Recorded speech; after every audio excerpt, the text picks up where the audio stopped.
Hello friends, welcome to Angel academy digital ક્લાસમાં તો સમ્રાટ સામત ગઢવી. ક્લાસ 1-2 એ લગભગ ગુજરાતમાં તૈયારી કરતા દરેક વિદ્યાર્થીઓનું સપનું હોય છે. આજે તમે એ સપનું સાકાર કરી અને અહીંયા ઉપસ્થિત થયા છો, તો પેલું આમ તમારો અનુભવ કેવો છે, કેવું ફીલ કરો છો અત્યારે હાલ? જ્યાંથી મેં સ્ટાર્ટ કર્યું હતું એ આખું રિવાઇવ થાય છે મારા મગજમાં કે કેટલી બહુ બધી નિષ્ફળતા મને મળેલી. આજે તમે ક્લાસ 2 અધિકારી બન્યા છો, તો એ તમારા જીવનમાં જે સંઘર્ષનો ગાળો આવ્યો છે, કેમ કે મોટાભાગના લાખો વિદ્યાર્થી તૈયારી કરે છે, એમના જીવનમાં આ જ પ્રસંગ આવે છે. સોશિયલ મીડિયા એવું છે કે એમાંથી બધા જોઈએ કે બધા ફરવા જાય છે, બધા પરિવાર સાથે એન્જોય કરે છે, બહાર જમવા જાય છે, આ તે, એટલે એ એક જે ફોમો કહેવાય ને, ફિયર ઓફ મિસિંગ આઉટ, કે ના બધાની દુનિયા આટલી સરસ ચાલે છે, લાઈફ આટલી એન્જોયથી જીવે છે, તો હું તો પાછળ રહી ગઈ, બધા ફરે છે, હું ક્યાંય ગઈ નથી. હવે કદાચ એવી દીકરીઓ જે હોય અત્યારે આપણને જોતી હોય ને સેમ તમારા ઉપર જે વીતી છે એ એમના ઉપર વીતતી હોય, તો એમને એવી કંઈક બે વાતો કહો કે જે એમને મોટિવેટ કરે અને એમને આ ફિલ્ડ સાથે જકડી રાખે.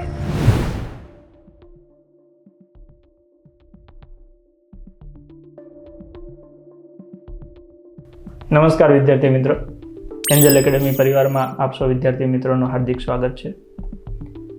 ગુજરાતી કહેવતો આપણે ઘણી સાંભળેલી છે. મન હોય તો માળવે જવાય, સખત પરિશ્રમનો કોઈ વિકલ્પ નથી, પરિશ્રમ એ જ પારસમણી છે. આ કહેવતોને સાચું અને જીવનમાં ઉજાગર કરતું એક દ્રષ્ટાંત આપ સૌ વિદ્યાર્થી વચ્ચે આજે શેર કરવાનું છે. સ્પર્ધાત્મક પરીક્ષાની તૈયારીમાં જ્યારે વિદ્યાર્થી આવે છે ત્યારે હિમાલય જેવડા સપના લઈને આવે છે, પણ સમાજના, જેને આપણે કહેવાય ને કાર્બન ડાયોક્સાઇડ, ગ્રીન હાઉસ અસરના લીધે એ જે સપના છે ધીમે ધીમે પીગળતા જાય છે. યુપીએસસીની ઝંખના કરતો વિદ્યાર્થી જીપીએસસીનું ફોર્મ ભરે છે, જીપીએસસીમાં નાસી પાસ થઈને તલાટી અને છેલ્લે કોન્સ્ટેબલમાં પણ પાસ થઈ જવું તો પણ જિંદગી જલસા થઈ જાય, ન્યા સુધી આવી જાય છે. કેમ આવી પરિસ્થિતિ થાય છે? કયા પરિબળો એની પાછળ અસર કરે છે? અને આ પરિબળ એની સામે સંઘર્ષ કરી અને ખરેખર એ હિમાલય જેવડા સપના સાકાર કરવા હોય તો એનો કોઈ રસ્તો ખરો? હા, ચોક્કસ છે. એ રસ્તો એ સખત અને સતત પરિશ્રમનો છે, અને જે આ રસ્તે ચાલે છે એ પોતાની મંજિલ મેળવે છે. આવું જ એક સપનું પોતાની જિંદગીમાં જોઈ સતત અને સતત સંઘર્ષ કરી, સખત મહેનત કરી અને ક્લાસ 2 અધિકારી ગુજરાત પબ્લિક સર્વિસ કમિશન એટલે કે જીપીએસસી દ્વારા લેવાયેલું ટ્રાઇબલ ડેવલપમેન્ટ ઓફિસર, જેને આપણે TDO, આખા ગુજરાતમાંથી 26 જગ્યાઓ લેવાની હતી અને 26 જગ્યામાં ઓબીસી મહિલા માટેની ફક્ત 2 સીટ. પહેલી દ્રષ્ટિએ જ્યારે વિચારીએ તો એમ થાય કે આમાં કેમ વારો આવે, પણ અડગ મનના મુસાફરને હિમાલય નડતો નથી. અને એ જગ્યામાં જેમનું સિલેક્શન થયું છે, જેમની પસંદગી થઈ છે, એવા દેવલબેન ગઢવી આજે આપણી વચ્ચે ચર્ચા કરવા ઉપસ્થિત છે. તમે ત્યાં ઘરે બેઠા છો, હું અહીંયા બેઠો છું. આપણી જોરદાર તાળીઓ સાથે એમનું હાર્દિક સ્વાગત કરીએ છીએ, દેવલબેન ગઢવી. દેવલબેન, ખૂબ ખૂબ સ્વાગત છે. આભાર સર. વિદ્યાર્થી મિત્રો, તમારા જીવનમાં જેટલા પણ પ્રશ્નો હશે એ કદાચ પ્રશ્ન દેવલબેનની જિંદગીમાં પણ ચોક્કસથી આવે જ હશે. એ દરેક પ્રશ્નોમાંથી એમને રસ્તો કાઢી અને આજે સફળતાની ઉચ્ચ સિદ્ધિઓ હાંસિલ કરી છે એવું કહી શકાય. કેમ કે જીપીએસસી ક્લાસ 1-2 એ લગભગ ગુજરાતમાં તૈયારી કરતા દરેક વિદ્યાર્થીઓનું સપનું હોય છે. આજે તમે એ સપનું સાકાર કરી અને અહીંયા ઉપસ્થિત થયા છો, તો પેલું આમ તમારો અનુભવ કેવો છે, કેવું ફીલ કરો છો અત્યારે હાલ? પહેલાં તો ખૂબ ખૂબ આભાર આપનો સર. અને આપણે મારી આખી જર્ની જોઈ છે, જ્યાં સુધી મેં નક્કી કર્યું, આરંભ કહેવાય, આરંભથી મારા ધ્યેય સુધીનો, તો સાહેબ છે એ સાક્ષી રહેલા છે પહેલેથી જ. એમ તો સર, આ જ્યારે કાલે રિઝલ્ટ ડિક્લેર થયું અને થોડીક વાર તો વિશ્વાસ જ ના આવ્યો, હજી એ ઘૂંટડો છે એ પૂરેપૂરો અંદર ઉતરી નથી ગયું એમ, પણ પરિવારને ખુશ જોઈ અને સગાવાલા એટલા ફોન, એટલે ખૂબ સારી ફિલિંગ, ખૂબ સારી આવે છે. પણ અંદરથી જે ઘૂંટડું કહેવાય એ હજી એમ ક્યાંક અટકેલું છે. ખૂબ સારી માનવામાં નથી આવતું. હા, માનવામાં નથી આવતું. એની પાછળનું કારણ કદાચ શું હોઈ શકે? કદાચ હજી હું જ્યાંથી મેં સ્ટાર્ટ કર્યું હતું એ આખું રિવાઇવ થાય છે મારા મગજમાં કે કેટલી બહુ બધી નિષ્ફળતા મને મળેલી, અને એ નિષ્ફળતાને જીરવવી મારા માટે ખરેખર ખૂબ અઘરી હતી એમ. એટલે હવે એટલી આમ ખુશી થઈ છે કે મેં નિષ્ફળતા આખી પચાવી પાડી, તો હવે સફળતાને હું એવી રીતે જ પચાવવા માંગીશ, ધીમે ધીમે વિશ્વાસ કરું. દેવલબેન, આમ કાઠિયાવાડમાં એવું હોય કે જ્યારે કૂવો ખોદતા હોય ને ત્યારે કૂવાનું ખોદકામ ચાલતું હોય તો પહેલાં તો માટી પહોંચી આવે, ત્યારે બધાને મજા આવે કે ફટાફટ કૂવો ઊંડો ઉતરતો હોય. પછી એવું કે જ્યારે પાણીનું તળ આવવાનું હોય ને એની પહેલાં કડક પથ્થર આવે, એ તોડવો બહુ વહમો લાગે, પણ એક કડક પથ્થર તૂટે ને અને પછી જે અંદરથી ગંગાજળ ફૂટે એ પેઢીઓની પેઢીઓ સુધી તરી જતી હોય છે. મારે આજે તમારી ખાસ એ જર્ની જોવી છે કે એ જે કઠણ પાણો તોડી અને પછી જે આજે તમે ક્લાસ 2 અધિકારી બન્યા છો, તો એ તમારા જીવનમાં જે સંઘર્ષનો ગાળો આવ્યો છે. કેમ કે મોટાભાગના લાખો વિદ્યાર્થી તૈયારી કરે છે, એમના જીવનમાં આ જ પ્રસંગ આવે છે. કદાચ તમને એક માધ્યમ મળ્યું હશે તો તમારું એ માધ્યમ આ વિદ્યાર્થીઓને પણ લાભદાયી નીવડે. તમારા સમયમાં કેવી તકલીફો આવી, એ તકલીફોમાં તમે કેવા નિર્ણયો લીધા, તમે નાસીપાસ થયા છો, તમે હતાશ થયા છો, તમે રડ્યા છો, ઓકે, અને પછી પાછું તમે જે પેલું કહેવાય ને કે રીસ્ટાર્ટ પાછું કર્યું, એ રીસ્ટાર્ટની જર્ની આપણે વિદ્યાર્થીઓ સાથે શેર કરવી છે. મારે પહેલાં એ જાણવું છે, પેલું તમારું બેઝિક બેકગ્રાઉન્ડ. ઘણા બધા લોકોને એવું લાગતું હોય છે કે સ્પર્ધાત્મક પરીક્ષાઓ VIP લોકો માટે હોય છે, પૈસાવાળા લોકો માટે હોય છે, અથવા તો જેના માતા પિતા ખૂબ ભણેલા હોય એ લોકો જ આ તૈયારી કરી શકે છે. શું ખરેખર એવું છે? અથવા તો તમારી જર્ની શોર્ટમાં નાનપણથી કેવી રીતના આગળ લઈ જઈ શકીએ આપણે? સર, મારું જન્મભૂમિ મારી દેવભૂમિ દ્વારકાનું ખંભાળિયા શહેર અત્યારે તાલુકો છે, પણ મારી કર્મભૂમિ છે કચ્છ. મેં મારું પ્રાથમિક શિક્ષણ પ્રાથમિક શાળામાં જ, જ્યાં કચ્છમાં આવેલી છે, શેરડી ગામ છે, એની પ્રાથમિક શાળામાં મેં 7 ધોરણ ત્યાંથી કરેલા. અને ત્યારબાદ મેં જે સેમી ગવર્મેન્ટ હોય એમાં મેં 8 ધોરણથી 12 ધોરણ કર્યા અને મેં સાયન્સમાં મારું 12મું કમ્પ્લીટ કર્યું. તે પછી મારી 12માની ટકાવારી પ્રમાણે મને ત્યારે ફાર્મસીમાં એડમિશન મળી ગયું, તો તે પણ મેં કચ્છમાં જ પૂરું કર્યું, વિરાયતન વિદ્યાપીઠ મધ્યે. એટલે મેં ફાર્મસીમાં ગ્રેજ્યુએશન કરેલું અને ત્યારબાદ એઝ અ ફાર્માસિસ્ટ તરીકે પાછા અમે અમારું રહેણાંક પાછું વતન આવી ગયું મૂળ, એટલે અમે પાછા ખંભાળિયા આવી ગયા રહેવા માટે. ત્યારબાદ મેં એઝ અ ફાર્માસિસ્ટ તરીકે મારી સેવા 4 વર્ષ આપી, આપણે પ્રધાનમંત્રી જનઔષધિ સ્ટોર હોય તેમાં. એવી રીતે મારું ફાર્મસીનું અનુભવ હતું. અને એ સમયગાળામાં જ તમારી મુલાકાત થયેલી, ત્યારે તમે થોડું આના વિશે જણાવેલું, તો ત્યારે મેં આને એટલું સિરિયસ નહોતું લીધું એમ. કારણ કે જો સાચા શબ્દોમાં કહું તો મને ત્યારે GPSC કે IAS કે એવું નામ સાંભળેલું કે કેવી રીતે બનાય, કે GPSC UPSC, પણ કંઈ ખ્યાલ નહીં એમ. આપણે ફાર્માસિસ્ટ બની ગયા એટલે બસ, અને થોડું પારિવારિક બધું જોઈને જોબ કરી. ત્યારબાદ મારા 2018માં મેરેજ થઈ ગયા. મેરેજ પછી તો સ્મૂથ લાઈફ ચાલતી હતી અને ત્યારે પણ પાછું મેં જોબ માટે એપ્લાય કરી દીધું હતું, એટલે જોઈનિંગ કરી લીધું. અને સાહેબ સાથે મારી પાછી મુલાકાત થઈ તો સરે કીધું કે પ્રાઇવેટમાં કરતાં તમે જો આમાં જો આવો છો તૈયારી માટે, એટલે સરે મને મોટિવેટ કર્યા અને બધી માહિતી પ્રોવાઈડ કરી. એટલે મેં ત્યારથી 2018 બાદ મેં થોડી મારી રીતે સેલ્ફ પ્રિપરેશન સ્ટાર્ટ કરી એમ. અને પછી ક્લાસ 3ની પ્રિપરેશનમાં મેં સચિવાલયની, તલાટી, ક્લાર્કની અને એવી રીતે ઘણી બધી એક્ઝામો આપી. પણ એ સમયગાળામાં બધાના રિઝલ્ટ ત્યારે ડિક્લેર નહોતા થયા અને ઘણા બધાના પાછા પેપર ફૂટવાનું ને એવું બધું બન્યું, એટલે ઘણી બધી એક્ઝામ કેન્સલ થયેલી એ સમયગાળામાં. પછી કોવિડ આવી ગયું. કોવિડની પરિસ્થિતિ તો બધાએ જોઈ, એટલે ત્યારે તો સખત એમાંથી જ્યારે આપણે પરિવાર જ્યારે પસાર થતું હોય તો એક મનમાં સખત વિચાર એમ કે આપણે ક્યાં હતા, કેવી રીતે હતા, હજી શું આગળ કરવાનું છે. એટલે મારા જે આગળ હું ભણતી હતી, ભણતર દરમિયાન જે મારા ગોલ હતા એ ફરી પાછા એ સમયગાળામાં મારા રિવાઈવ થયા. અને પછી કોવિડ પછી સર સાથે વાત થઈ, એટલે આપણે જેવી રીતે કીધું કે ક્લાસ 3 તો થઈ ગઈ, પણ હવે આપણે GPSCમાં ઝંપલાવીશું. એટલે GPSCની પ્રિપરેશન સ્ટાર્ટ કરી.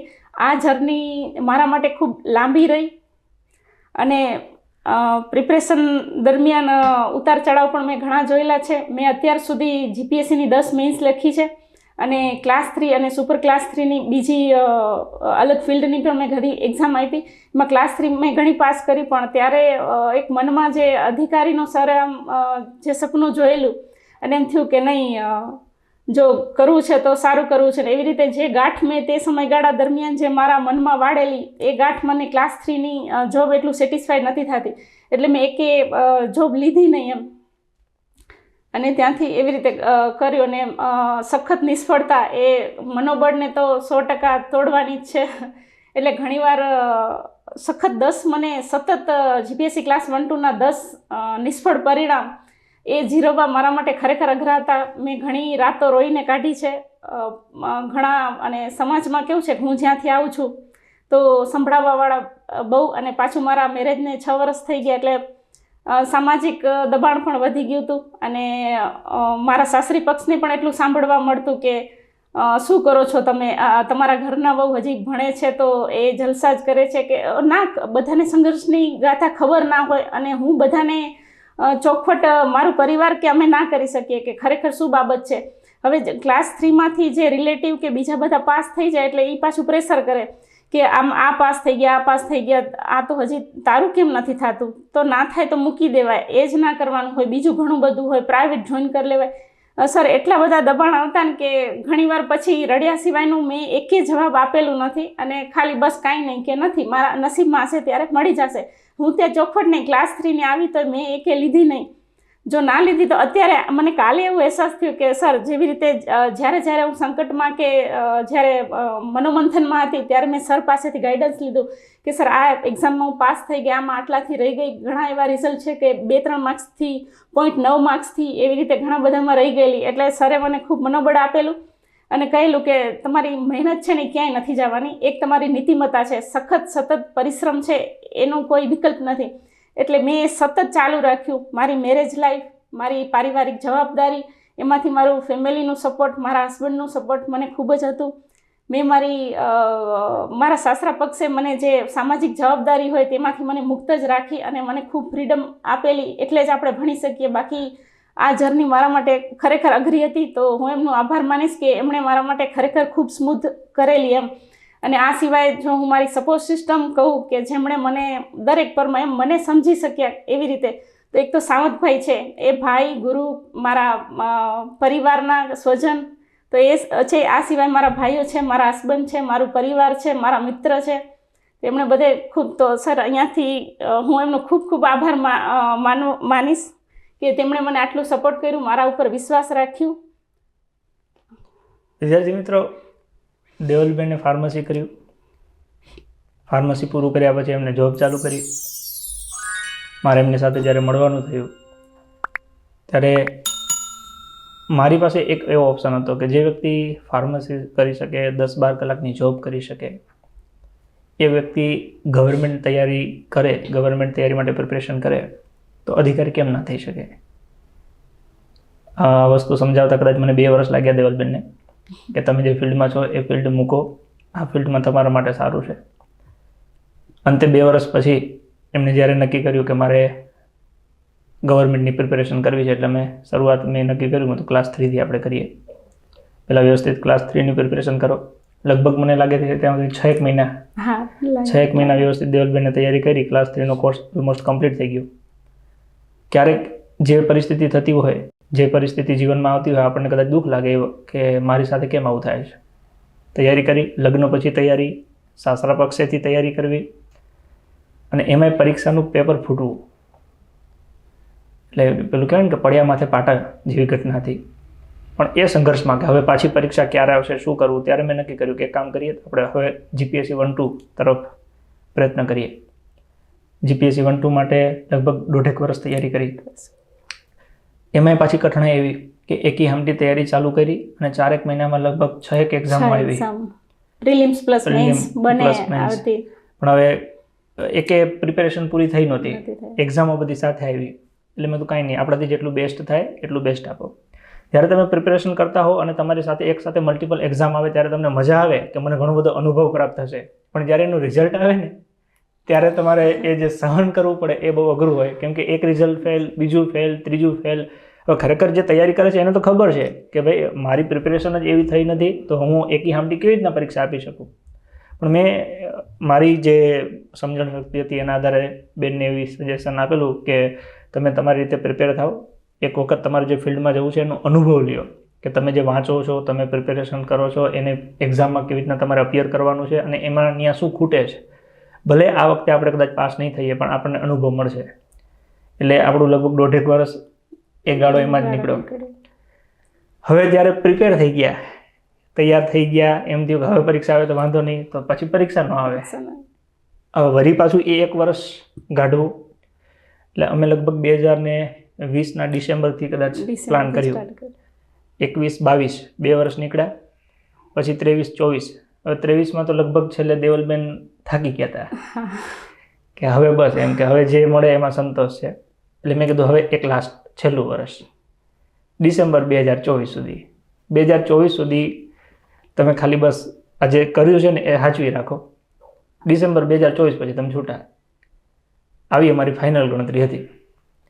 ડિસેમ્બર 2024 આવી ગયો છે, તમે છૂટા છો, તમને તમારી જર્ની સુધી અમે પુગાડી દીધા છે. હવે વિદ્યાર્થી મિત્રો, મૂળ મુદ્દો એ છે કે માની લો કે જ્યારે તમે પ્રિપેરેશન ચાલુ કરો છો, દેવલબેન મેરિડ લાઈફ પરણેલા હતા, લગ્નના 2 વર્ષ થઈ ગયેલા, ઘરની જવાબદારી હોય. ગઢવી સમાજમાં સામાન્ય રીતે એવું હોય કે લગ્ન થાય એટલે 1-2 વર્ષમાં બાળકની અપેક્ષા હોય, ન થાય તો એની વાતો કરતા હોય લોકો કે લગ્ન થઈ ગયા, 6 વર્ષ થઈ ગયા, બાળકો કેમ નથી. માતા પિતા સાથે ચર્ચા કરે, પ્રસંગમાં ગમે ત્યાં ભેગા થાય તો હજી વાતો થતી હોય કે તમારી દીકરાની વહુ હજી ભણે છે, એવી કેવી ભણતર હોય, આવી બધી વાતો થતી હતી. આ વાતો તમારા સુધી પહોંચતી હશે. હવે કદાચ એવી દીકરીઓ જે હોય અત્યારે આપણને જોતી હોય અને સેમ તમારા ઉપર જે વીતી છે એ એમના ઉપર વીતતી હોય, તો એમને એવી કંઈક 2 વાતો કહો કે જે એમને મોટિવેટ કરે અને એમને આ ફિલ્ડ સાથે જકડી રાખે. બહેનોને હું એટલું જ કહેવા માંગીશ કે તમે જે ધ્યેય નક્કી કરેલું છે ને એના ઉપર અડગ રહો. બાકી જે તમારા સપોર્ટર છે ને તમને લાગે છે કે તેઓ તમારા ભલા માટે અને જે સાચું કહી રહ્યા છે તેમનું સાંભળો. બાકી જે સમાજ, પરિવાર, આજુબાજુના મિત્ર મંડળ જે ખાલી ડિમોટિવેટ કરવાવાળા જ છે તો એમનું ના સાંભળવું જોઈએ. અને જે વાતું કરે છે તો એમને નિગ્લેક્ટ, આમ આપણામાં કહેવાય ને કે એક કાનેથી સાંભળી અને બીજા કાને કાઢી નાખવું પડે. બાકી એ લોકો પછી મેન્ટલી પ્રેશર એટલું દે કે આપણે એક ટાઈમ મારી સાથે એવું થયું હતું કે હું ગીવઅપ કરવા સાવ એમ એ છેડે આવી ગઈ હતી કે કંટાળી ગઈ હતી, એમ કે કેટલું સાંભળવું, કેટલું કરવું. પછી ઘણીવાર એવું થાય કે કદાચ મારા નસીબમાં જ આ નહીં હોય અને મેં ખોટું ફિલ્ડ મેં ચોઈસ કરી લીધું છે. તો એટલી જે ગળમથડ છે તો એ રાતે ઊંઘ પણ ના આવે એના લીધે.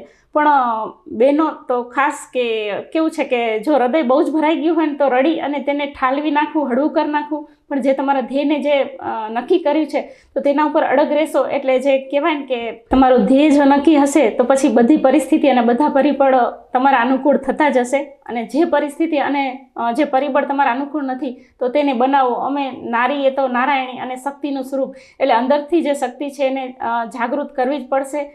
સાચું કહું તો મને ઘણી તકલીફ પડેલી, બધાને પડેલી જ હોય. મેં ઘણાની ગાથા સાંભળેલી, જે પાસ થયા હોય તો ખુશ થઈને એમ થાય કે આ ફિલિંગ બસ લેવી છે. પણ જે આપણી સાથે પરિસ્થિતિ બનતી હોય તો ઘણીવાર, અને મેં મારી સર જર્નીમાં એટલી ઘણી બહેનોને જોઈ કે જેમણે મૂકી દીધું તો એટલું દુઃખ થાય ને એમ.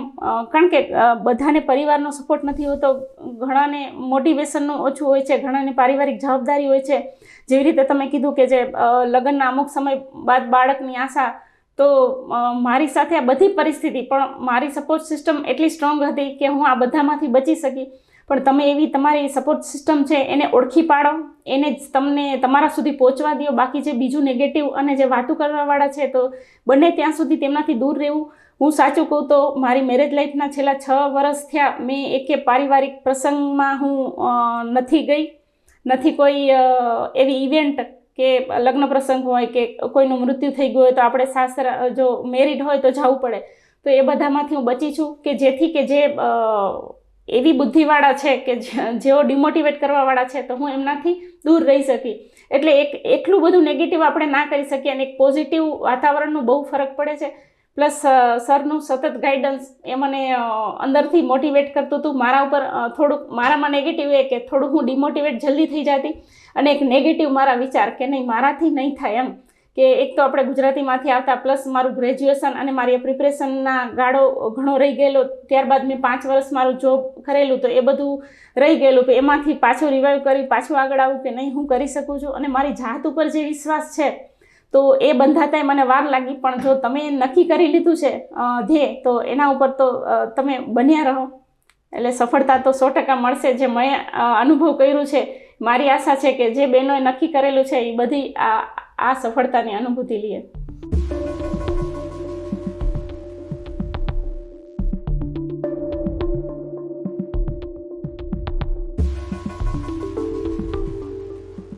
એટલે દેવલબેન, એમાં એવું થઈ શકે કે માની લો કે અત્યારે એવી હજારો દીકરીઓ છે, લાખો દીકરીઓ છે કે જેનું સપનું તો છે કે મારે જીપીએસસી ક્રેક કરવી છે, કે મારે અપર ક્લાસ 3 કે ક્લાસ 3 કોઈ પણ સરકારી નોકરી લેવી છે.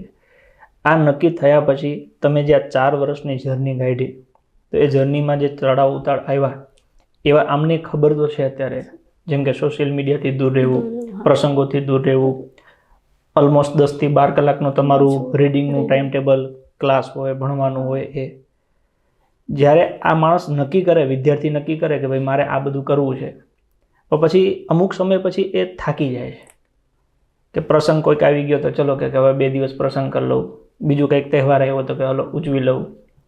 તો એ દરમિયાન માની લો કે કોઈ તહેવાર હતો અને તમે વાંચતા હતા, ત્યારે શું આમ ફીલ થતું હતું? તમને વિચાર નહોતો થતો કે હું ઇન્વોલ્વ થવું આમાં?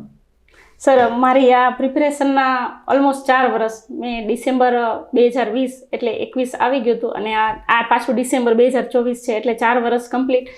સર, આ 4 વર્ષમાં મેં એકે તહેવાર, જે આપણે હોળી, ધૂળેટી, પછી જન્માષ્ટમી છે, બીજા નાના મોટા ઘણા બધા તહેવારો છે, પરિવારમાં બધા ફંક્શન છે. હવે આપણામાં તો કેવું હોય કે બાળકની છઠ્ઠીથી લઈ અને લગ્ન પ્રસંગ છે કે મૃત્યુ છે કે બીજા બધા કાર્યક્રમ, શ્રીમદ ભાગવત સપ્તાહનું મારા પરિવારમાં આયોજન થયેલું, તો એ બધામાં સર હું એકેમાં ગયેલી નથી.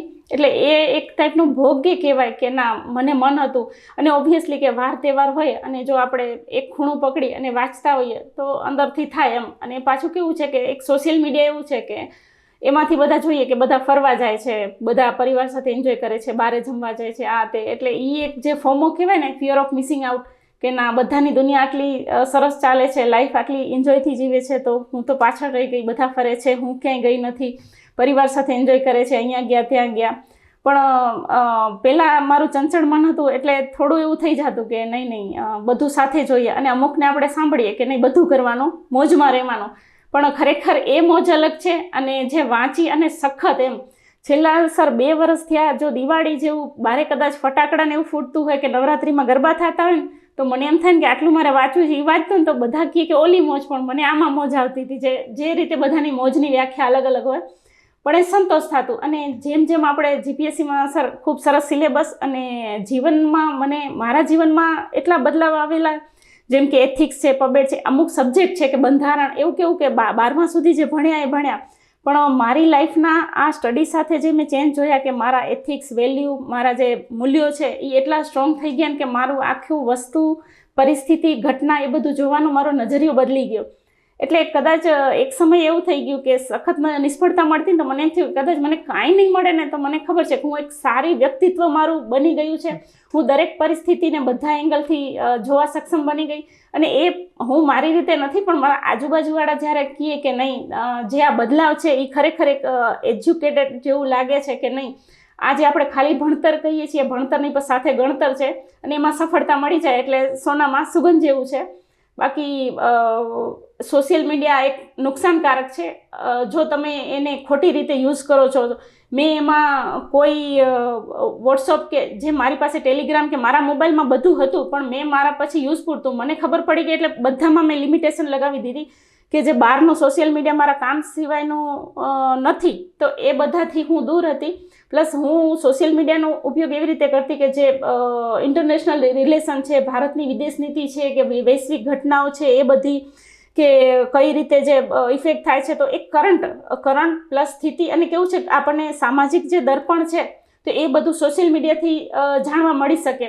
એટલે એક ન્યૂઝપેપર છે અને એક સોશિયલ મીડિયા, પર એનો યુઝ તમે તમારી ખપ પૂરતો અને જ્યારે સમજી જશો તો એ તમારા માટે બેનિફિટ અને પોઝિટિવ રહેશે. બાકી મેં બહુ બધા એવા જોયા છે, ઇવન થોડોક એવો ટાઈમ આવ્યો કે જે ઇન્સ્ટાગ્રામ ને એવા છે કે રીલ્સનો અત્યારે જે ટ્રેન્ડ ચાલે છે, તો એ સમય એટલું ખાઈ જાય છે ને કે કોઈને ખબર, નાના બાળકથી લઈને મોટા સુધી એ લોકોને ખબર જ નથી કે એ લોકો રીલ્સમાં જે સ્ક્રોલ કરતા જાય એમાં કેટલું બધું ટાઈમ વેસ્ટ થઈ જાય કાંઈ જાણવા. અને પ્લસ આનાથી બીજી એક નેગેટિવ કે મને જ્યારે એની આદત લાગી ગઈ તો મારું સ્વભાવ કેવું ટેમ્પર થઈ ગયું એમ કે ના, થોડીક વાર મને જો 30 સેકન્ડનો વિડીયો હોય ને તો પછી કદાચ 60 મિનિટનો કોઈ કે 60 સેકન્ડનો વિડીયો હોય ને તો એ મારાથી પછી સહન ના થાય, એટલે સ્વભાવમાં. તો પછી મને એવી રીતે ખબર પડી કે માનસિક રીતે પણ એ કેટલું નુકસાનકારક છે. હવે જ્યારે મન ઉપર આની અસર પડી ને એટલે મારા સ્ટડી ઉપર અસર પડી કે ના ભાઈ મને પછી એટલું વાંચવામાં નહીં, થોડુંક એમ કે ભાઈ ફોન આવી ગયો છે, મેસેજ આવી ગયો છે, કંઈ કામનું હશે, કોઈ અપડેટ હશે.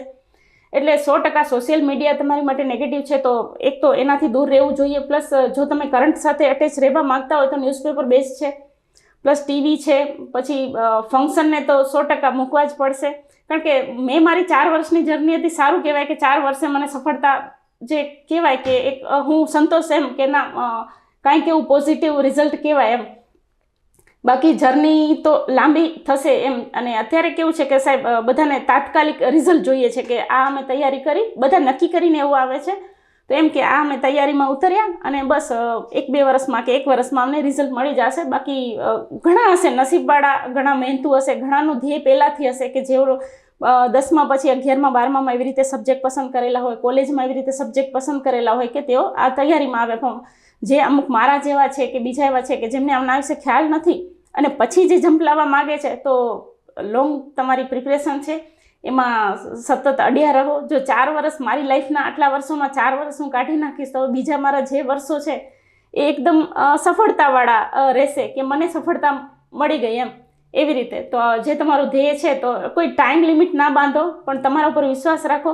અને સર બીજું કહેવા માગીશ કે મને જે આ પ્રિપરેશનમાં ફાયદો કરેલો એ મારી છે નોટ્સ મેકિંગ. મને લખવાનો ખૂબ આળસ અને મારા અક્ષરે ખૂબ ખરાબ. એઝ અ ફાર્માસિસ્ટ તરીકે કોઈ દિવસ મને એવી ટકોર મળેલી નહીં કે અક્ષર સુધારો. એટલે મારા અક્ષર એવી રીતે લખવાનો થોડું આળસ અને આ પ્રિપરેશન કે હું વાંચી લઈશ. પછી મેં જે એપ્લિકેશન જે કોર્સ યુઝ કરેલા તો એ બધામાંથી હું સતત વિડીયો જોતી.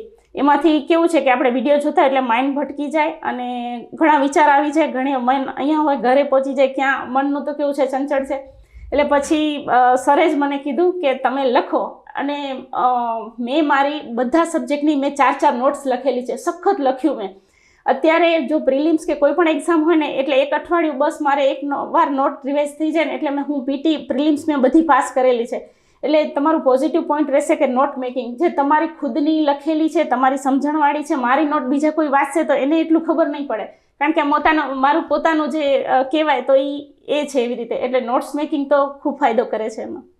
એટલે ઇન શોર્ટ એવું કહી શકાય કે તમે તમારી જર્ની ધોરણ 12 પછી 4 વર્ષ ફાર્મસીમાં ગયા, પછી 5-1 વર્ષ તમે નોકરી કરી, એટલે 5 ને 4 9 વર્ષ એમાં થયા. એટલે જો 12મા ધોરણ પછી તે કદાચ કોઈ વિદ્યાર્થી એવું નક્કી કરે કે મારે જીપીએસસી 1-2 કે ક્લાસ 3 ની કોઈ નોકરી જોઈએ છે તો 4 વર્ષના કોલેજ દરમિયાન તૈયારી સાથે કરી શકે. મેન તમે તૈયારી તો 4 વર્ષ કરી, તો એ 4 વર્ષ જો કોલેજના છે એ પસંદ કરી શકે તો એવું બને કે 21 વર્ષની ઉંમરે કદાચ એ અધિકારી બની શકે. એટલે જો તમારા પરિવારમાં કોઈ એવી વ્યક્તિ હોય કે જે સરકારી નોકરી કરવા માંગતા હોય તો ધોરણ 10 પછી તમે પ્લાન કરી શકો છો કે 11-12 તમે સાયન્સ, કોમર્સ, આર્ટ્સ કોઈ પણ ફિલ્ડમાંથી લઈ લો અને પછી તમે 12મું ધોરણનું રિઝલ્ટ આવે એ વખતે નક્કી કરી લો કે આપણે 4 વર્ષ કોલેજની સાથે પ્રિપેરેશન કરવી છે. તો તમારા બાકીનો સમય ન બગડે. નહીં તો પેલું શું થશે, તમે 4 વર્ષ પછી પાછો નિર્ણય લેશો તૈયારી કરવી છે, જ્યારે નિર્ણય લેશો ત્યાંથી 4 વર્ષ પાછા કાઉન્ટ થશે. એટલે દેવલબેન પાસેથી આપણે એક સમયને બચાવતા શીખી શકીએ કે કદાચ તમારે 4-5 વર્ષ બચાવવા હોય તો તમે 12મું ધોરણ પછી જ નક્કી કરી લો. અને જેને પહેલાંથી જ નક્કી હોય, ઘણી વખતે એવું થાય કે 6-7મા ધોરણમાં ભણતા છોકરા હોય ને એ મને મળવા આવે કે અમારે જીપીએસસીની તૈયારી કરવી છે. એટલે મને પહેલાં થોડુંક આમ હસવું આવે કે આ અત્યારથી જીપીએસસી, પણ હવે મને એવું ફીલ થાય છે કે કદાચ સારું છે એ 6, 7, 8મા સુધી પ્રિપેર થઈ ગયા પછી 9, 10, 11, 12 એ 4 વર્ષ જ વ્યવસ્થિત તૈયાર કરી લે તો કે 12મા પછીની જે પરીક્ષાઓ આવે એમાં અપિયર કરી શકાય અને એના પછીના 4 વર્ષ એને અનુભવ મળે, ગ્રેજ્યુએશન થઈ જાય પછી થઈ શકે. હવે મૂળ વસ્તુ એ છે કે દેવલબેન તમે તૈયારી ચાલુ કરી, તમે તમારી નોટ બનાવી, તો ઘણા વિષય એવા હોય કે જે આપણે પહેલી વખતે તૈયાર કરીને આપણને તરત ખબર પડી જાય કે આ વિષય તો બરાબર છે, મને મજા આવી. ઘણા વિષય એવા આવે કે આપણને અઘરા લાગે કે આમ આપણે કોશિશ કરીએ પણ આપણને ગળે ન ઉતરે. તો એવા કયા વિષયો હતા કે જે તમને સહેલા લાગતા હતા, એવા કયા વિષય હતા જે તમને અઘરા લાગતા હતા? જી સર, મેં પ્રિપરેશન સ્ટાર્ટ કરી તો મેં બંધારણથી જ લીધેલું એમ. તો બંધારણ મને ખૂબ મજા આવી, કારણ કે બંધારણ તો પુસ્તક એવું છે કે જે અને ત્યારબાદ મને આજુબાજુની જે ઘટનાઓ છે એની સાથે હું રિલેટ કરતી ગઈ, કારણ કે બંધારણ બધાને હજી ખબર નથી કે ન હતી ને. હું અત્યાર સુધી હતી તો મને બધું બંધારણનું ખબર નથી શું હતી.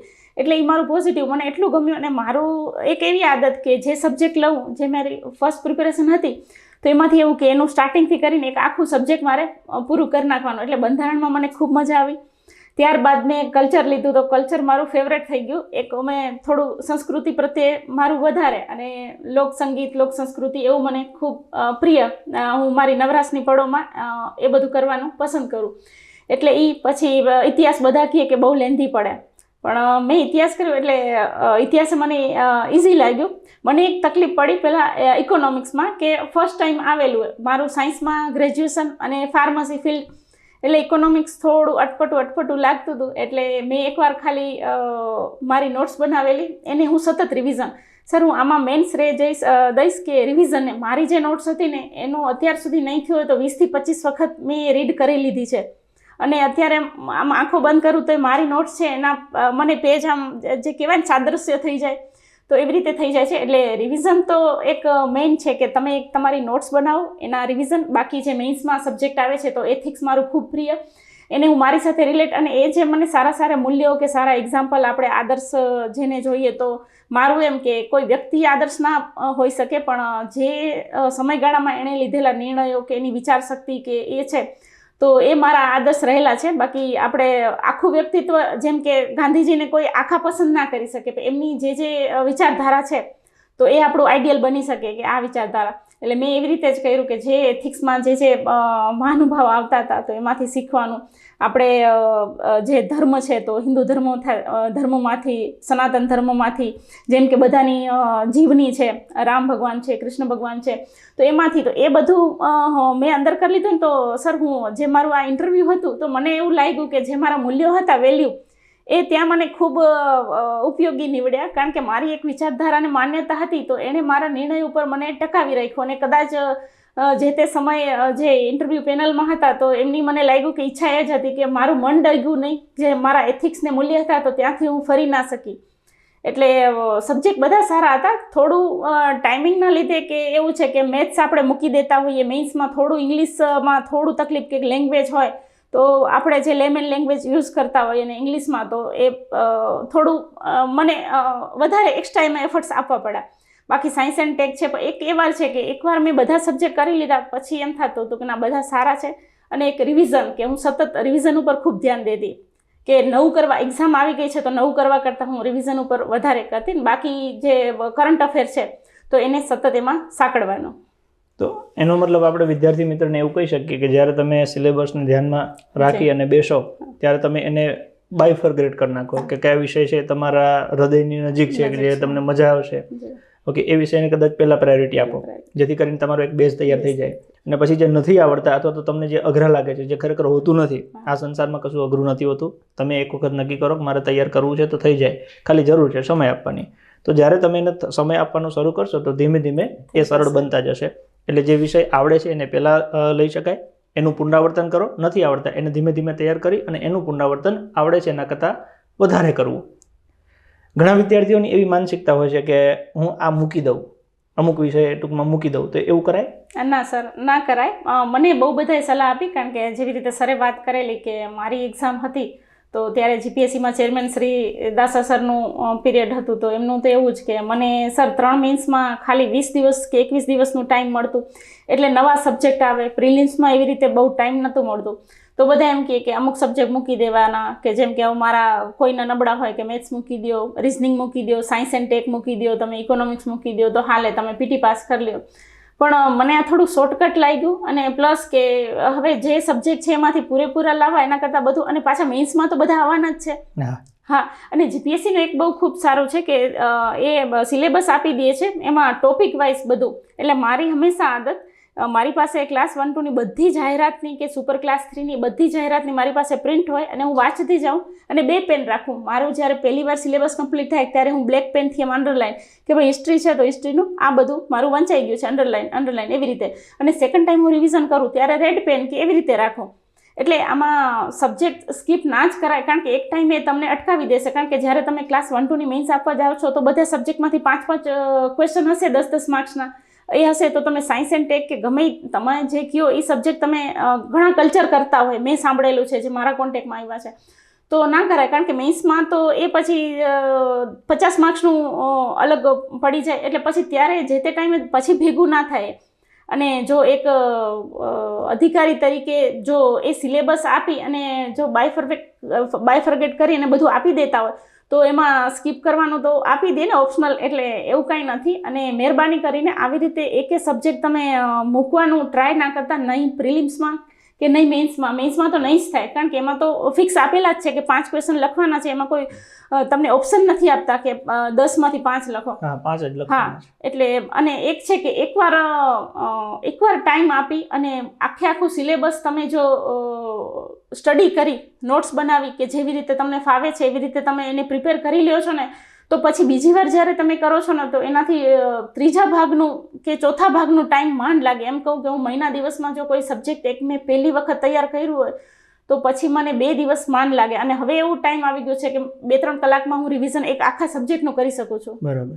એટલે એનો મતલબ એવું છે કે કદાચ માની લો કે તમારે એક્ઝામની પ્રિપેરેશન કરતા હો ને અમુક સબ્જેક્ટ થઈ ગયા હોય, 8 સબ્જેક્ટમાંથી માની લો કે કોઈને 6 થઈ ગયા છે અને 2 બાકી છે અને એમાં એ રહી જાય છે, તો હું એવું માનું કે કદાચ એને નેક્સ્ટ એક્ઝામ ટાર્ગેટ રાખી લેવાય, પણ સ્કીપ કરીને બીજી એક્ઝામ ન અપાય.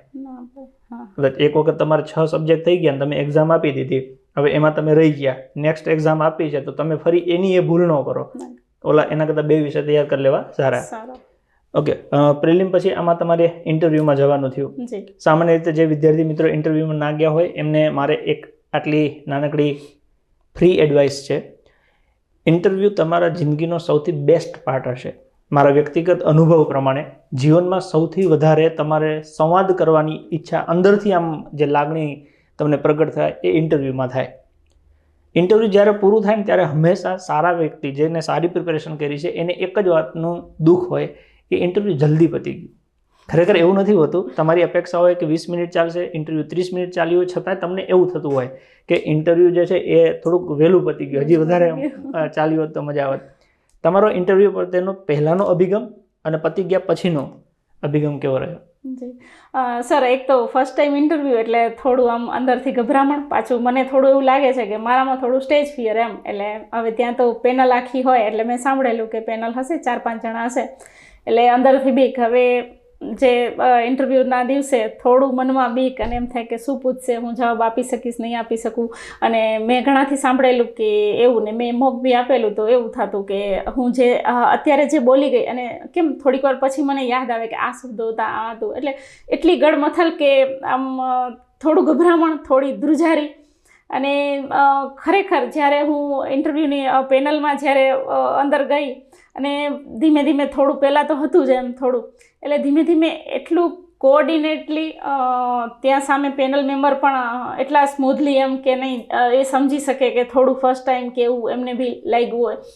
પણ સર મને એમ થયું કે હા, હવે મજા આવવા માંડી કે બધા ક્વેશ્ચનના આન્સર આવે છે કે નહીં, એથિક્સ એ જોવા માંગે છે. હવે એ તો ઓબ્વિયસલી આપણે તો ખાલી એન્ટર કરીએ ત્યાંથી કહેવાય કે એ તો ઓબ્ઝર્વ કરી લે બધું, એટલે એવી રીતે. અને મને એમ થયું કે હજી પૂછે એમ. 4 મેમ્બર હતા તો 4 મેમ્બરે સરખું પૂછી લીધું, તો હું તો બેઠી એમ કે હા હવે આ ક્વેશ્ચન, હવે આમ થોડું એમ થાય ને કે હવે મજા આવી, બસ ઇન્ટરવ્યૂ ઓવર. એટલે જે તમે કીધું એ સાચી વાત છે. અને મેં બહુ બધા પાસેથી સાંભળેલું કે એમ થયું કે બસ હવે આપણી ગ્રીપ બેસી ગઈ છે તો ત્યાં સુધી ઇન્ટરવ્યૂ કમ્પ્લીટ થઈ જાય.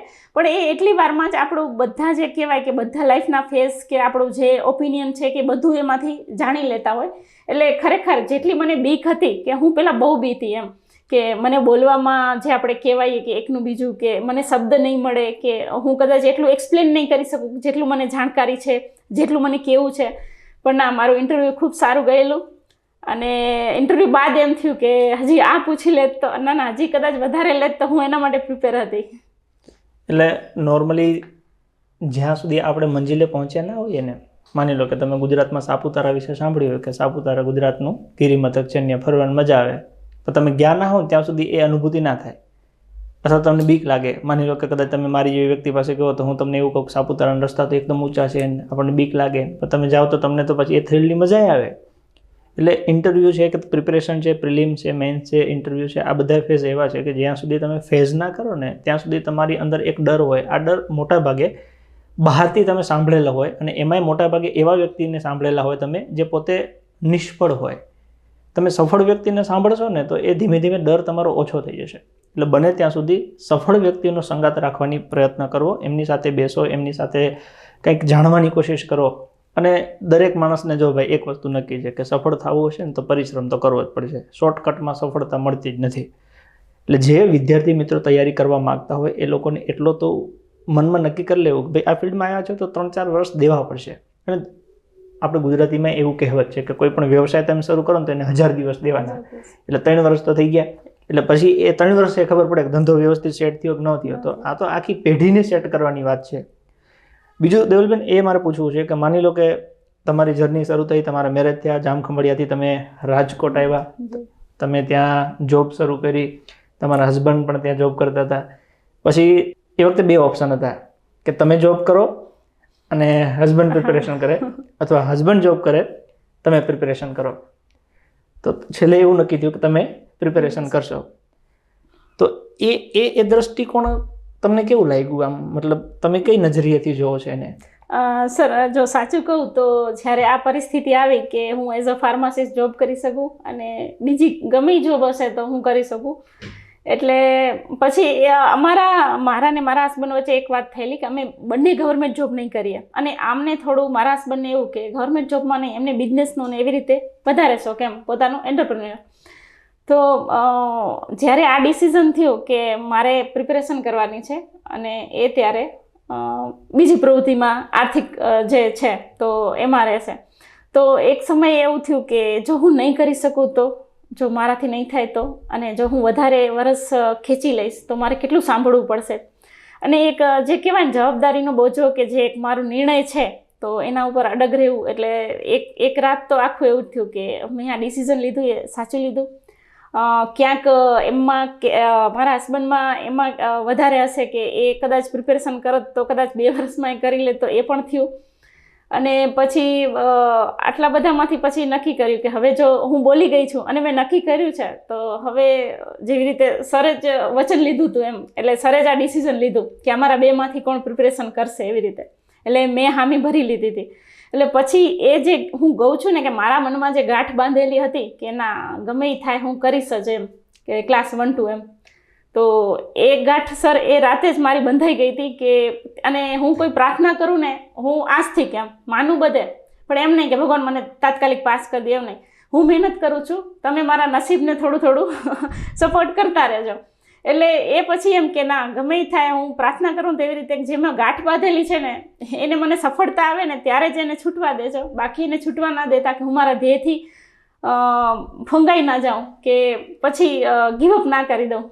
એટલે આ 4 વર્ષમાં એવું ક્યારેક તમને થયું કે આ નિર્ણય ખોટો લઈ લીધો છે ને હવે હું પાછી, કેમ કે ફાર્માસિસ્ટમાં પણ ઇન્કમ તો સારી જ, તમે ધારો તો મહિને 40-50 હજાર ત્યાંથી બી કમાઈ શકો, અથવા તો પોતાનું પણ શરૂ કરી શકો, તો એવું ક્યારે વચ્ચે એમ ઈચ્છા થઈ? સર, મારા સતત 3 રિઝલ્ટ આવેલા કે જેમાં હું થોડા માર્ક્સથી રહી જતી. એટલે પછી થોડું મારા નેગેટિવ થિંકિંગ ત્યારે વધી ગયેલા. એટલે મેં એવું વિચાર્યું કે મારા નસીબમાં આ જોબ છે નહીં. મેં 4 વર્ષ ઓલરેડી આમાં ખપાવી નહીં ખાતા, કે જે કાંઈ ફ્રૂટફુલ મને નહોતા લાગતા તે સમયગાળામાં. મને એમ થયું કે કદાચ નથી, હું બધી રીતે પાછળ રહી ગઈને સતત નેગેટિવ મારામાં વિચાર એવી રીતે આવતા જતા હતા. એટલે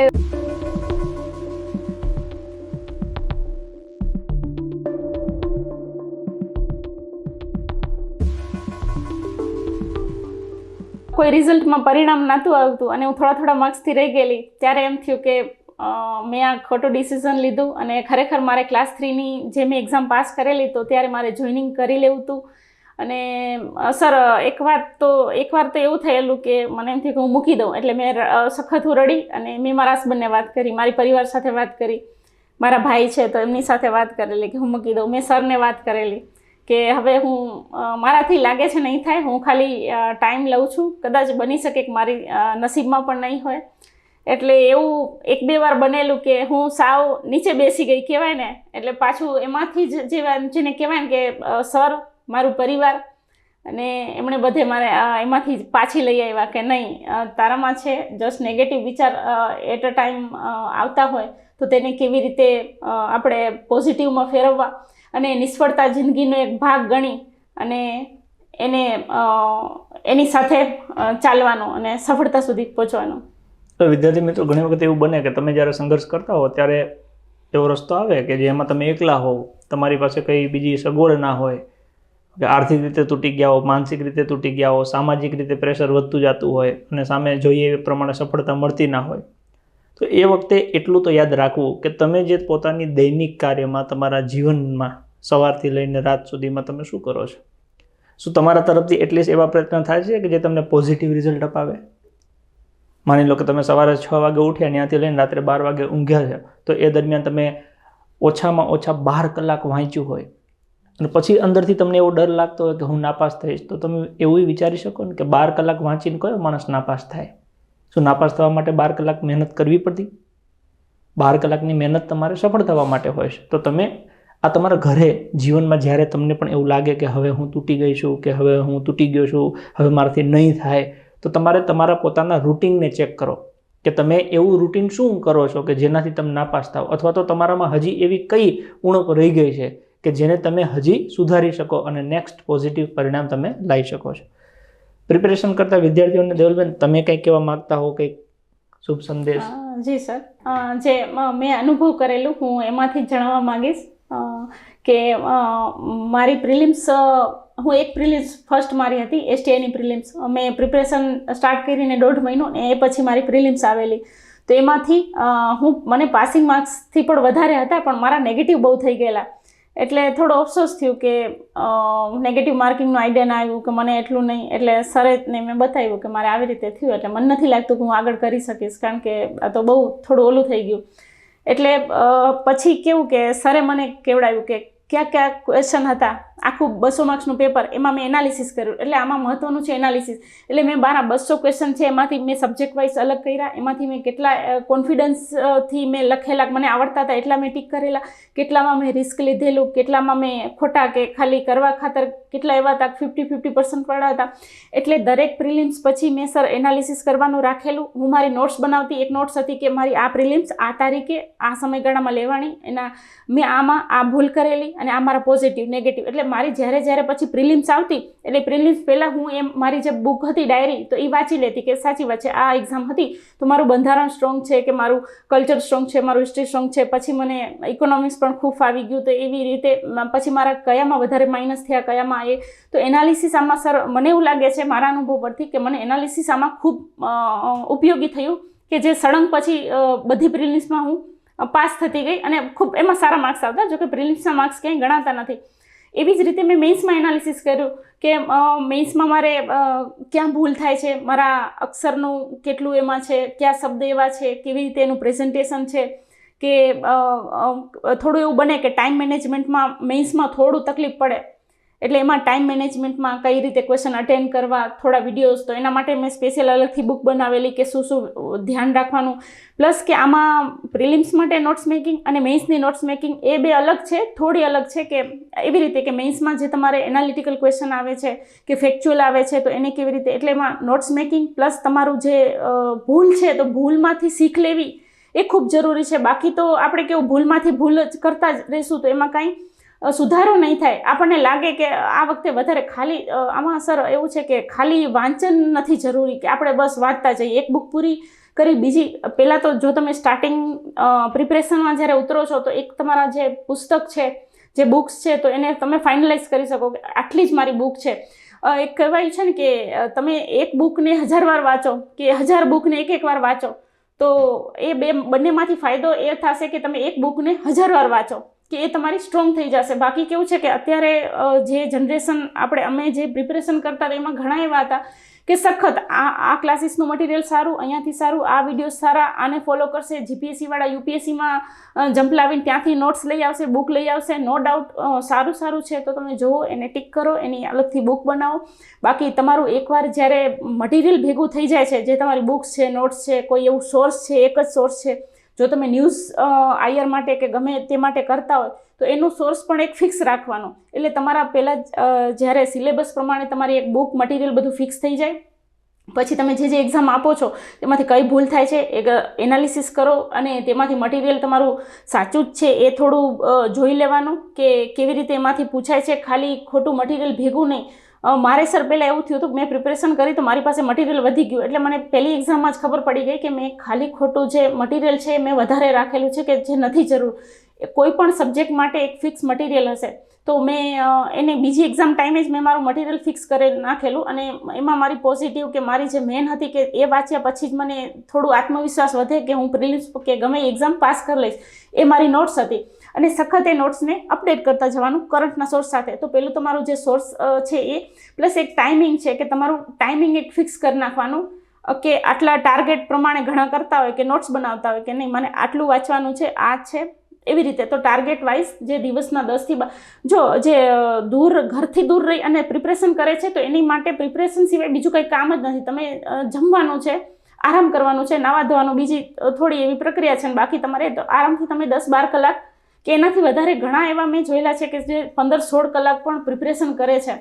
તો તમે એવી રીતે તમારા ટાઈમને ડિફાઇન કરી નાખો અને એ ખાસ જરૂર છે કે જે તમારી કન્ટિન્યુટી રાખશે એમાં અને એવી રહેશે. એટલે નોટ્સ થઈ, તમારું ટાઈમિંગ થયું, પ્લસ સોશિયલ મીડિયા છે, બીજા ત્રીજા પ્રસંગ આ તે એનાથી દૂર રહ્યો. પ્લસ કે જે નેગેટિવિટી છે કે જે કહેવાય ને કે સારા વિચારોવાળા માણસોની વચ્ચે રહેવું એ ખૂબ જરૂરી છે. કારણ કે જો જીપીએસસીની પ્રિપરેશન કરો છો તો એ લોંગ ટર્મ પ્રિપરેશન છે. એટલે એવું તો નથી કે એક પાસ કરી લીધી એટલે તરત થઈ ગયું. એટલે એવી રીતે એવા માહોલમાં રહેવાનો. એટલે આમ ચારેક લીટીમાં કેવું હોય તો એવું કહી શકાય કે એક તો તમે ધ્યેય નક્કી કરો, બીજું એને સમય સાથે ન બાંધશો, 3-4 વર્ષનો એક ટાર્ગેટ રાખો અને આ 3-4 વર્ષ સોશિયલ મીડિયા અને સામાજિક પ્રસંગો એને સાઈડમાં મૂકી સખત અને સતત મહેનત કરો તો ઈશ્વરની કૃપાથી તમારી મહેનતથી 4 વર્ષમાં તમે જે સપનું જોયું હોય અધિકારી બનવાનું એ પૂરું થઈ શકે. અને દેવલબેને કર્યું છે.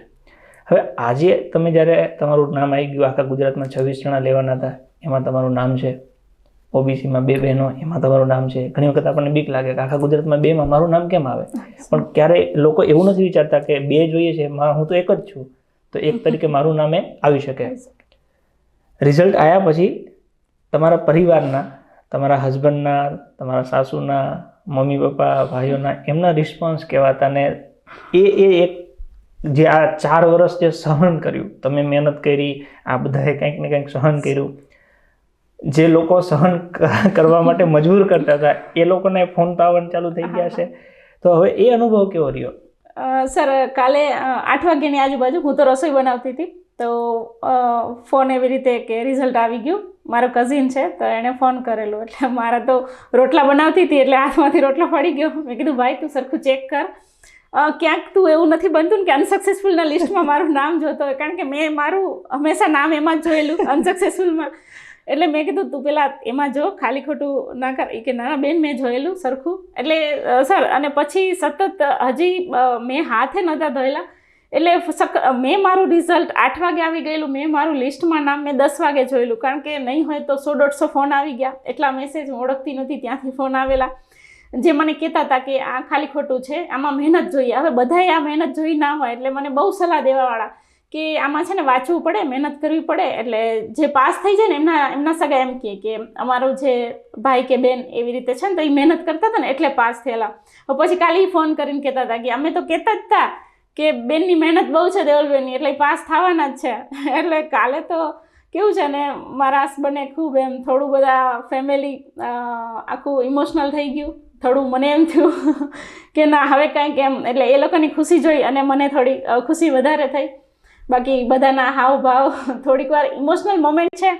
અને એક કે હા હવે થોડું એમ કહેવાય ને કે એ શબ્દમાં આપણે ના કહી શકીએ કે એટ અ ટાઈમ શું માહોલ હતું ઘરમાં. મીઠાઈઓ આવવા માંડી, બધાએ ખાધી, એવી રીતે ફોન, મેસેજ, વિડીયો કોલ કે આ અમને ખબર હતી. અને જે કે જેમણે મને પાડવાની ના કહી શકાય પણ કે જેમણે ઊંધા એમ વચનો કહેલા કે આપણે એક થોડું ડિપ્રેશનમાં હોઈએ, થોડું ડિમોટિવેટ હોઈએ કે નિષ્ફળતા મળી કે નહીં ત્યાંથી આમ ન થાય ને આ ન થાય, સલાહ સૂચનવાળા. હા મીઠું. એટલે એ કાલે આવીને કહેતા હતા કે ઓહો પાર્ટી જોઈને અમે તો કહેતા જ થાય કે આટલું દૂર રહીએ ને. અને ઘણા એમાંથી પાછા ઘણા એવા હતા એ કે 4 વર્ષ કરો હવે તો એ કે આવે જ ને. મેં કીધું સારું તો હવે ત્યારે કેવું હતું. અને એક હું કહેવા માંગીશ કે જો આ જર્નીમાં છે ને બહુ નેગેટિવ લોકો આવશે અને એટલા તીખા વચનો કહેશે ને કે સહન નહીં થાય. પણ મેં જે કર્યું એ જો તમે માનો તો કે એટ અ ટાઈમ જવાબ નહીં આપવાનું. ઓલું કહેવાય ને કે સમયને જવાબ આપવા દેજો. કે કાલે એવું બન્યું કે મેં જેને જવાબ નહોતા આવ્યા એને કદાચ મળી જ ગયું હશે કે મેં સલાહ ન માની કે તું સલાહ માન, ક્લાસ 3ની જોઈન કરી લે. અને મેં સર સાથે વાત કરેલી એટલે સરે કીધું કે ક્લાસ 3ની ખોટી નથી, પણ એક છે, જો તમારું ધ્યેય છે, તમારું ગોલ જો ક્લાસ 1-2નું છે અને જો તમે ક્લાસ 3માં જોબ ચાલુ કરી દેશો તો બની શકશે કે તમે એટલું ટાઈમ નહીં આપી શકો, અને ના થાય ને પછી હું મારી બીજી જોબને એટલું નહીં આપી શકું, ન્યાય નહીં આપી શકું, તો હું જે મારા એથિક્સ છે તો એની સાથે જ હું કોમ્પ્રોમાઇઝ કરીશ. એટલે એમની સલાહ મેં નહોતી માની. એટલે અત્યાર સુધી મને સંભળાવતા હતા કે જોબ ના મુકાય, બધા લઈ લેતા હોય, જોબ સાથે બીજી જોબ કરવાની. એમને કીધું કે મેં આટલા માટે આ જોબ નથી લીધી કે આ દિવસ મારે જવું હતું. ઘણી વખતે કેવું તમને લોકો સમજાવતા હોય કે નોકરી કરતાં કરતાં તૈયારી તો થાય, 100% થાય, પણ એ વ્યક્તિ વિશે અલગ પડતું હોય. આજે જ્યારે દેવલબેને ફાર્મસી કરેલું હતું, મને ખ્યાલ હતું કે એ 30-40 હજાર રૂપિયા તો એમ કમાઈ શકતા હતા. એટલે જો ક્લાસ 3ની નોકરી કરે અને 20,000 રૂપિયા પગાર લે, એથિકલી આપણે જીવન જીવવું હોય તો એ પોસિબલ જ નથી. તો શું કરવું? જ્યારે ટાર્ગેટ નક્કી હતું કે 1-2 જ કરવું છે તો આપણે નથી કીધું કે જે રસ્તે જવું ના હોય તો કે એનું પૂછવાનું શું મતલબ એમ. એટલે ક્લાસ 3 નથી કરવું એ તો કન્ફર્મ હતું, પણ હા, ક્લાસ 3થી પ્રિપરેશન શરૂ ત્યાંથી જ કરી હતી કે એક વખત ક્લાસ 3 કરીએ પછી ત્યાંથી. કેમ કે મારું એવું માનવું છે કે તમારે પીઆઈ બનવું છે, તમે કોન્સ્ટેબલ પાસ થવા જોઈએ. કોન્સ્ટેબલ તમે પાસ ના થતો તમે કહો મારે પીઆઈ બનવું છે, એ વસ્તુ વ્યાજબી ન કહેવાય. એટલે પગથિયા સ્ટેપ બાય સ્ટેપ ચડો, ટાર્ગેટ ઊંચો રાખો, એમાં કંઈ વાંધો નથી. અને સંસારનો નિયમ છે, સારું કરશો તો એ કહેશે, ખરાબ કરશો તો એ કહેશે, એટલે એમાં ન પડો. તમે ઈશ્વરને સાક્ષી રાખી નક્કી કરો તમારે શું કરવું છે. અને કોઈને દેખાડવા માટે નહીં, પણ પોતાના આત્મા માટે, પોતાના નિજ આનંદ માટે કે ભાઈ મારી જિંદગી ક્યાં સૌથી સારી થાય છે. અને સંઘર્ષ કરશો તો સફળતા તો મળશે. દેવલબેન આ એક એક્ઝામ્પલ છે. આ ઈશ્વરે કદાચ એમને તમારા માટે એક પ્રેરણારૂપ દ્રષ્ટાંત તૈયાર કર્યું હશે. કાલ સવારે એવું બનશે કે એમના જીવનમાંથી શીખ મેળવી તમે મહેનત કરશો, તમારા જીવનમાં જ્યારે આવા ઉતાર ચઢાવ આવશે, કોઈ સંભળાવશે તો તમને યાદ આવશે કે ઓકે, આવું તો દેવલબેનના ઇન્ટરવ્યૂમાં મેં જોયું હતું, એમને લોકો સંભળાવતા હતા. તો તમારે પોઝિટિવ લેવાનું છે કે તો હવે હું પાસ થઈશ, કેમ કે એ પાસ થઈ ગયા ને તો હું પાસ થઈ જઈશ. એટલે જે લોકો જીપીએસસી 1-2ની પ્રિપરેશન કરે છે એ લોકોને અંતે આટલું કહી શકીએ કે તમે એક તો ધ્યેય નક્કી કરો, સમયની ચિંતા ના કરશો, 2-3 વર્ષ દેવા પડે તો દો, તમારી પોતાની નોટ તૈયાર કરો અને જીવનમાં જેટલી એક્ઝામ આવે આપો. અને એ એક્ઝામ આપ્યા પછી એનાલિસિસ કરો કે તમારા પોઝિટિવ પાસા કયા છે, નેગેટિવ પાસા કયા છે, અને એ નેગેટિવ પાસાને સુધારવા માટે હવે તમે નેક્સ્ટ એક્ઝામ માટે શું કરી શકો. જો વ્યવસ્થિત પ્રિપેરેશન કરશો તો વધારે કંઈ એવી જરૂર નથી. જેમ કે ઇન્ટરવ્યૂમાં તમારે કંઈ નેગેટિવ રિઝલ્ટ આવ્યું જ નથી, લાઈફમાં પહેલું જ ઇન્ટરવ્યૂ ડાયરેક્ટ સફળ, કેમ કે આગળના અનુભવો એટલા હતા. એટલે જેટલા અનુભવો તમે જેટલું જલ્દી શીખશો એટલું વધારે છે. બીજું, હકારાત્મક વિચારો, જેટલું સેટ થાય એટલું. કેમ કે તમે 12 કલાક 14 કલાક મહેનત કર્યો અને અંતે પાછળ જો તમે નેગેટિવ જ રહેવાના હશો તો પરિણામ મોડું આવશે. એટલે 4 વર્ષના દેવલબેનના 2 વર્ષ કરવાના તો થઈ જતા હતા, પણ એમના નકારાત્મક વિચારોના લીધે 2 વર્ષ થોડું લંબાવવું. કેમ કે એમને ફોર્મ ભરે ત્યારથી જ નક્કી કરી લે કે હું નાપાસ થઈશ. તો નાપાસ થવા ક્યાં ફોર્મ ભરવું પડે? આપણે તો વગર ફોર્મ ભરી નાપાસ થઈ જઈએ. આપણે ફોર્મ ભરીએ છીએ, મહેનત કરીએ છીએ, કે પછી કદાચ નાપાસ થઈએ છીએ તો આપણે એના કારણ જોઈ લઈએ. બાકી ખરાબ અક્ષર કે બીક લાગવી, બોલવું, આવું કંઈ નડતું નથી. ગામડાના સીધા સાદા માણસ સરકારી અધિકારી બની શકે છે. લગ્ન થઈ ગયા હોય, સાસરે વયા ગયા હોય, ત્યાંથી પણ તૈયારી કરી શકે છે. હવે કેવું થાય કે માની લો કે દેવલબેન એમના હસબન્ડની જોબ ચાલે રાજકોટમાં, માતા પિતા જામખંભાળિયામાં, અને દેવલબેન 24 કલાકમાંથી 12 કલાક સોશિયલ મીડિયામાં હોય, ઇન્સ્ટામાં હોય ને FBમાં હોય ને, તો પછી ઘરને કહીએ ને કે તો ભાઈ અહીંયા રોટલા કરો, એ તમારા વર્તનમાં દેખાતું હોય. ઘરના જે હોય ને એ લોકો બધા કંઈ પાણીને ભૂતો ન કહેતા હોય, બધાને ખબર પડતી હોય કે અમારો દીકરો અમારી દીકરી શું કરે છે. જો તમે દિલથી મહેનત કરતા હશો તો કાયનાત તમને સપોર્ટમાં લાગી જશે, તમને એ મંજિલ સુધી પહોંચાડવા માટે. અને નાટક કરતા હશો તો આજીવન તમારે જ ભોગવવાનું છે. તો અંતે છેલ્લે મારી ગણતરી ખાલી દેવલબેનને તમારી સાથે લાવવા પાછળ એટલો હેતુ હતો કે જે જીવનમાં સંઘર્ષ તમે કરો છો એ તમે એકલા નથી લે, આખી કાયનાત છે. મારા જીવનમાં લઈ લો, તમારા જીવનમાં લઈ લો, આખી દુનિયા બધામાં આવું છે. દરેક વ્યક્તિને સંઘર્ષ કરવો જ પડે છે. અને એવું નથી કે હવે અમને નોકરી આવી ગઈ એટલે સંઘર્ષ નથી. હવે તો સંઘર્ષ વધારે ચાલુ થશે, પણ આ સંઘર્ષમાં જીવવાની મજા આવશે, કેમ કે આપણે સંઘર્ષ પસંદ કર્યો છે. એમને આજે ધારો કે ટીડીઓ તરીકેની આ જવાબદારી હવે લેશે તો એમાં તો એમની પાસે રોજ આવી માથાકૂટ આવવાની જ છે. તો એ સંઘર્ષમાં તો જીવવાનું છે, પણ મજા આવે એવો સંઘર્ષ. મેં પસંદ કરેલો સંઘર્ષ. જેમ કેમ ક્રિકેટર હોય તો બિચારા સવારે, બપોરે, સાંજે, રાત્રે દોડી કરતા હોય, એને મજા આવે છે. કેમ? એની પસંદ કર્યું છે. એથ્લેટ્સ છે એ કેમ દોડે છે? આપણે કે શિયાળાની આવી ઠંડીમાં દોડે છે ને, 10-10 કલાક 12-12 કલાક લોકો દોડે છે ગ્રાઉન્ડમાં, ટ્રેક ઉપર રહે છે. કેમ? એને એ સંઘર્ષ પસંદ કર્યો છે. તમે પસંદ કરો સંઘર્ષ, દોડો, સખત અને સતત મહેનત કરતા રહ્યો, સફળતા એક દિવસે તમારી પાસે આવશે. જવલબેન, ખૂબ ખૂબ આભાર તમારો, તમારી જર્ની શેર કરવા બદલ. અને ઈશ્વરને પ્રાર્થના કરીએ કે હજી આ ક્લાસ 2 માંથી તમે ક્લાસ 1 માં જતા રહો અને ફરી પાછા આપણે મળીએ. ચર્ચા ચાલુ રાખીશું. સફળ થવાનું કરવાના જ છે. બસ જોડાયેલા રહેજો. મજા આવે તો તમારા મિત્ર સાથે શેર કરજો. રેડી? મળીએ ચાલો આગળ.